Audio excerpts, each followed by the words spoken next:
Olá, motivados, bom dia. Satisfação fazer aqui um bate-papo com vocês. Eu nem liguei a câmera, tô falando direto do celular mesmo.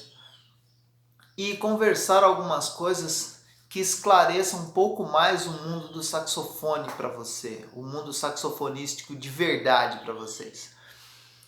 Hoje, na era das informações, os grupos de WhatsApp, os grupos de Facebook, tem muita coisa, muita informação.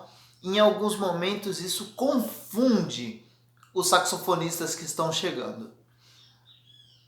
Eu quero dar algumas dicas para vocês de como desenvolver no instrumento.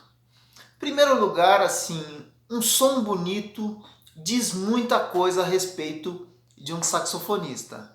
Porque a primeira coisa que a pessoa percebe é o teu som.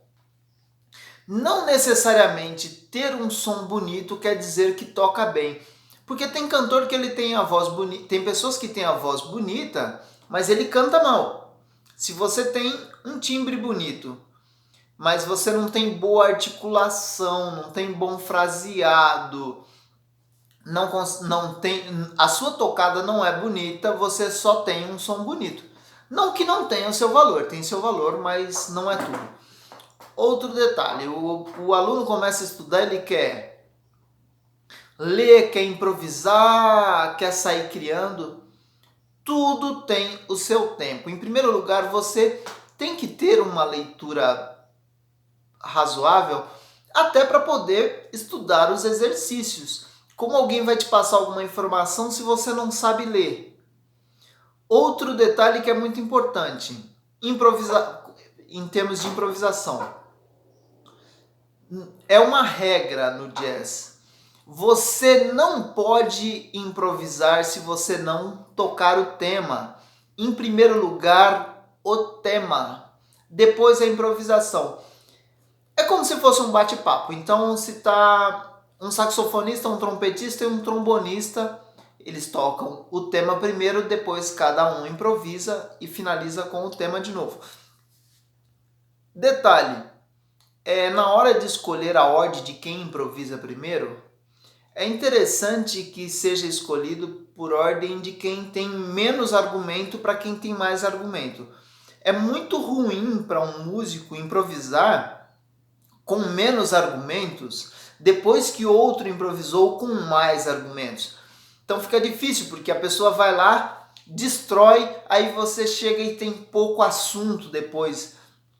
Fica desinteressante para o ouvinte se você não teve argumento para continuar o argumento do músico anterior, do improvisador anterior.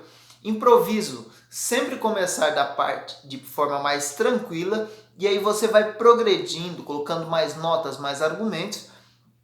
Nunca o contrário. Se você começa o improviso destruindo, depois fica desinteressante porque você não tem assunto para manter. Tem que ter algumas estratégias. Outra coisa, dominar uma coisa por vez. Você tem que ler razoável para depois pensar em improvisar. Não que você não possa escutar improviso, mas se você não fizer uma coisa por vez, você não consegue ir para outra etapa com excelência. E sem lembrar que você pode chegar na outra etapa e não conseguir resolver a questão da primeira. Por exemplo, você vai improvisar, você consegue improvisar, mas você não consegue tocar o tema. Não é válido, em primeiro lugar, o tema, em segundo, improvisação. Você vê às vezes um saxofonista vai lá e posta no Facebook, fritando, fazendo 1 milhão de notas, super agudos e não sei o que, não sei o que. Primeiro, você acha bonito, legal, mas primeiro você tem que ter a consciência de uma coisa. Repara primeiro o perfil do músico. Ele vive de música, ele trabalha com música, ele é um músico respeitado? Se não for, às vezes o que ele está fazendo é por intuição, ele nem sabe o que está fazendo. Então, veja bem, o músico Tem muita gente que critica, por exemplo, vou dar um exemplo, o Kennedy. Porque o Kennedy ele toca daquela forma tranquila, ele agrada o público e é o público quem compra.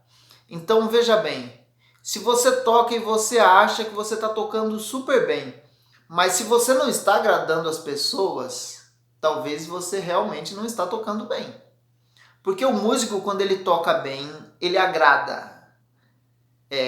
Quando você vai tocar em público, você tem um compromisso social.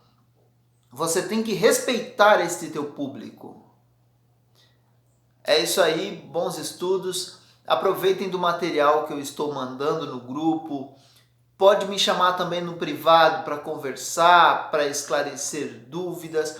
Uma outra coisa que me perguntam sempre, como eu toco saxofone e trompete e não tenho problemas. Criou-se um mito que você não pode tocar dois instrumentos. Eu conheço músicos que tocam muito mais instrumentos do que eu e tocam com muita qualidade, muito bons. Geralmente quem fala isso é o seguinte, a pessoa não tem capacidade de tocar um instrumento, então ele duvida que você toque dois. Mas você é você. Eu acredito que você pode tocar 10. Se você estudar, se dedicar e fizer tudo direitinho, você pode tocar 20. A música é algo muito sublime. O instrumento em si, o instrumento físico, o saxofone, o trompete, o trombone, ele só é uma ferramenta para levar a sua comunicação musical, toda a sua inspiração, todo o seu estudo, todo o seu sentimento. Ele é uma ferramenta, não é o instrumento que manda em você, é você que utiliza dele. Então, não, quem toca sax não pode tocar trompete, quem toca... Não, isso é tudo conversa, tá bom?